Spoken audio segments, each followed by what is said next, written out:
और खबर भीलवाड़ा से, प्रोसेस हाउस पर प्रदूषण विभाग की सर्जिकल स्ट्राइक। प्रदूषण विभाग की कार्रवाई से कई प्रोसेस हाउस पर लगा लाखों का जुर्माना। कार्रवाई के दौरान 3 प्रोसेस हाउस प्रदूषण विभाग के रडार पर है। आपको बता दें, परसंग इंडिया लिमिटेड, RSWM और AK सिपनेस के जांच रिपोर्ट पहुंची है मुख्यालय।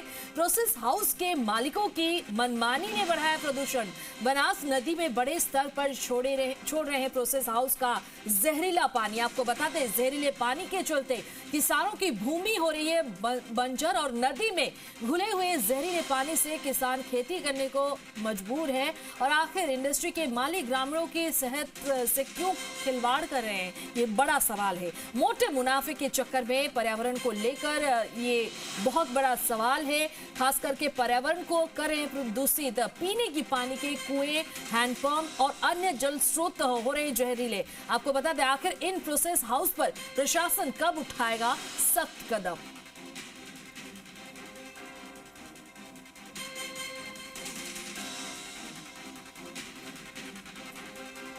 इस खबर पर ज्यादा जानकारी के लिए हमारे साथ जुड़े हमारे संवाददाता विक्रम विस्तार से बताएं, क्या है पूरा मामला।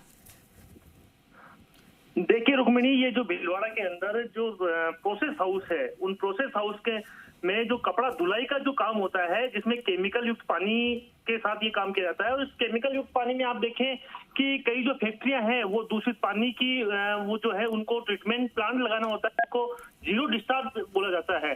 वो उनको जीरो डिस्चार्ज न करके खुले में, मतलब आप देखें कि नालों के माध्यम से, बरसाती नालों के माध्यम से नदी में, जो बनास नदी निकटतम बनास नदी है, उसमें छोड़ा जा रहा है। और इस पूरे नाले में आप देखेंगे छोड़ने के बावजूद यहाँ किसी प्रकार की कोई कार्रवाई या धरातल पर देखने को नहीं मिली। लेकिन अभी जिस प्रकार प्रदूषण विभाग है, उन्होंने बड़ा एक्शन लिया है। एक्शन लेते हुए कई कंपनियों पर कार्रवाई की है और कार्रवाई में देखा गया कि अब तकरीबन लाखों रुपए का जुर्माना भी लगा दिया गया। सबसे बड़ा सवाल ये बनता है कि जो कंपनियां हैं, इनमें 3 कंपनियां प्रमुख तौर से जो इंडस्ट्री है वो सामने आई, जिसमें एक संगम इंडिया लिमिटेड जो सामने आई है, दूसरी RSWM जो सामने आई है और एक तीसरी AK स्पिनटेक्स कंपनी है वो भी आई है, जिसकी खामियां मिलने के बाद प्रदूषण विभाग ने उसकी जांच जो है मुख्यालय पे भेजी है। रिपोर्ट पूरी तैयार कर दी है। अब इस रिपोर्ट पर कार्रवाई होना बड़ा शेष रहा है। लेकिन सबसे बड़ा सवाल ये बनता है कि जो प्रदूषण विभाग ने जो कार्रवाइयों के लिए जो पाबंद कर रखा है, लेकिन फैक्ट्री के जो इंडस्ट्री के जो मालिक है वो बाज नहीं आ रहे और लगातार खुले में जो काला पानी है, जहरीला पानी है, वो छोड़ रहे हैं। ऐसे में कहीं ना कहीं किसानों की जो जमीनें हैं वो भी बंजर होती जा रही है।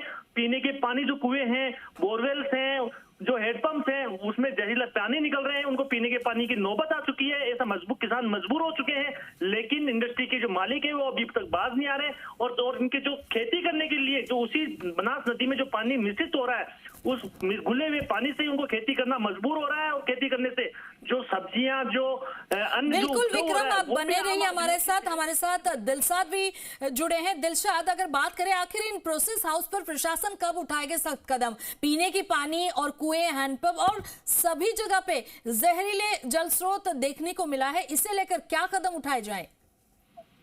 ये बिल्कुल, स्थानीय आसपास के जो गांव हैं उनकी हालत इतनी बदतर हो चुकी है इस काले पानी के जहर से कि ऐसा लग रहा है जैसे वो लोग काले पानी की सजा पा रहे हैं। स्थानीय प्रशासन उस पर कोई कार्रवाई नहीं कर पाता, पुख्ता कोई कदम नहीं उठा पाता। उसकी वजह से ही लगातार कभी कोविड के दौर में जब कार्रवाई नहीं हो पा रही थी तो धड़ल्ले से पानी छोड़ दिया गया। अभी बरसात के दौर में जब नदी का बहाव आया तो उसमें उस बहाव के बहाने तक जो है काला पानी छोड़ दिया गया। और जहाँ TDS 500 होना चाहिए, वहाँ ये स्थिति है इन फैक्ट्रियों की कि 2800 से 3200 TDS जो है पानी का दर्ज किया गया।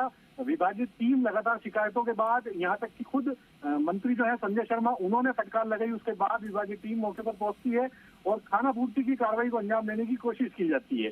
सिर्फ जुर्माना लगा दिया गया कुछ चुनिंदा फैक्ट्रियों पर। 16 से ज्यादा फैक्ट्रियों पर जो है जांच की गई। 4 में जो है खुद विभाग ने दोषी माना है कि इन फैक्ट्रियों के द्वारा काला पानी नदी में छोड़ा जा रहा है। और इसका जो मुख्य केंद्र है वो गुवारडी नाला है और वो नाला से निकलने वाला जो पानी है वो करीब 1 दर्जन से ज्यादा गांवों से होकर गुजरता है। और उन गांवों के हालात ये हैं कि एक वक्त था जब वहाँ की जो फसलें थी, वहाँ की जो सब्जी थी, वो शहर में दिखने आती थी और उसकी क्वालिटी बहुत अच्छी हुआ करती थी। आज ये हालात है कि वहाँ कुओं का पानी, नलकूपों का पानी जो है वो काला पड़ चुका है, सब्जियां जो है वो जहर का रूप ले चुकी हैं, लोग जो है पलायन करने को मजबूर है, लेकिन विभाग फिर भी इस ओर गंभीरता नहीं दिखा पा रहा है। जी, सबसे बड़ा सवाल है विक्रम की प्रशासन को इन इंडस्ट्री की पहचान करनी चाहिए जो जल प्रदूषण के लिए जिम्मेदार है।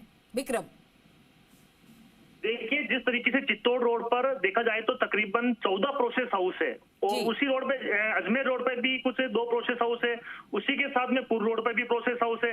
तो ये प्रोसेस हाउस जो है वो बड़े स्तर पर जो उनका जो काला पानी है उसका डिस्चार्ज न करके खुले में छोड़ते हैं। उसके लिए प्रदूषण नियंत्रण मंडल को बड़े स्तर पर इनकी मीटिंग भी आयोजित करनी चाहिए। मीटिंग आयोजित करने के बाद उन पर पाबंदी भी लगाई जानी चाहिए। और जो खुले में जो पानी छोड़ रहा है, जो आम जन के सेहत के साथ जो बड़ा खिलवाड़ कर रहा है, उनके खिलाफ बड़ा एक्शन लेना चाहिए। लेकिन जो प्रदूषण विभाग के जो अफसर हैं वो उनके कहीं ना कहीं जो इंडस्ट्री के जो मालिक हैं उनके रसूख के आगे नतमस्तक होते हुए नजर आते हैं। उन पर कोई बड़ी कार्रवाई यहाँ अंजाम देखने को नहीं मिलती। और जब मुख्यालय को रिपोर्टें भेजी जाती है तो मुख्यालय में भी उन रिपोर्टर पर लेट लतीफी की जाती है। और मुख्यालय की ओर से जो मुख्यालय के जो अफसर हैं उन पर भी वे भी उनकी कंपनियों पर कोई पुख्ता कार्रवाई नहीं करते, टालम टोल करते हुए नजर आते हैं। ऐसे में आम आदमी यदि शिकायत भी करता है तो उसकी शिकायत पर कोई कार्रवाई नहीं हो पाती। इसी कारण कोई आम आदमी ने पहले भी शिकायत की, लेकिन उसकी शिकायत पर कार्रवाई नहीं होने से अब वो अपनी शिकायत किसी डिपार्टमेंट में पेश नहीं कर पा रहा और अब अपने आप को हताश महसूस करता है। लेकिन सवाल ये है कि क्या अब स्थानीय जो जिला कलेक्टर हैं क्या इतनी बड़ी जो मामले हैं इस पर कोई सख्त कदम उठाएंगे? क्या पर्यावरण मंत्री के पास जब जी मीडिया खबर पहुंचेगी क्या उस मामले को काले पानी को, जहरीले पानी को लेकर के इस पर क्या सख्त कदम उठा पाएंगे? ये अब आगे जिस प्रकार जो सवाल उठ रहे हैं इनके जवाब मिलने पर ही खुलासा हो पाएगा। जी रुक्मणी। बिल्कुल विक्रम। दिलशाद, आपके पास आऊंगी। क्या प्रशासन ने ये जो जल प्रदूषण हो रहा है इसे लेकर कोई कार्रवाई क्यों नहीं की गई? सबसे बड़ा सवाल है। जी बिल्कुल, लगातार शिकायतों के बाद और काले पानी का जहर हर गांव में घुलने के बाद स्थानीय जो प्रदूषण नियंत्रण मंडल है उसने 4 प्रोसेस हाउसों पे करीब 36 लाख रुपए का जुर्माना जरूर लगाया है, जो कहा जा सकता है कि ऊंट के मुंह में जीरे के समान है। फिर दिखावे के लिए इस कार्रवाई को अंजाम दिया गया, जबकि बरसों से ये प्रोसेस हाउस जो है नदी में काला पानी छोड़ रहे हैं, जिसकी वजह से न सिर्फ मिट्टी की गुणवत्ता खत्म हुई है बल्कि नलकूपों में और कुओं में भी काला पानी जो है लगातार आने लगा है। वहाँ के लोग इतने मजबूर हो गए हैं कि वो काले पानी की सजा नहीं पाना चाहते, इस वजह से वो पलायन कर रहे हैं गांव छोड़ के। इस क्षेत्र में आने वाले कई दर्जनों गांव जो है वो खाली हो चुके हैं। लोग वहां से गांव छोड़ के शहरों की आ गए हैं काम धंधे की तलाश में, उनकी खेती बर्बाद हो चुकी है। लेकिन विभाग जब शिकायतें होती हैं, जब शक्ति जो है मंत्री या जयपुर स्तर पर जब दिखाई जाती है, तब खाना पूर्ति की इस तरह की कार्रवाई को अंजाम देते हैं और सिर्फ छूट मुक्त जो है उनके ऊपर जुर्माना लगाकर इस तरह के मामलों को दबाने का प्रयास किया जाता है। जी बिल्कुल। चलिए विक्रम और दिलशाद, खबर पर नजर बनाए रखिएगा। बहुत बहुत शुक्रिया तमाम जानकारी के लिए।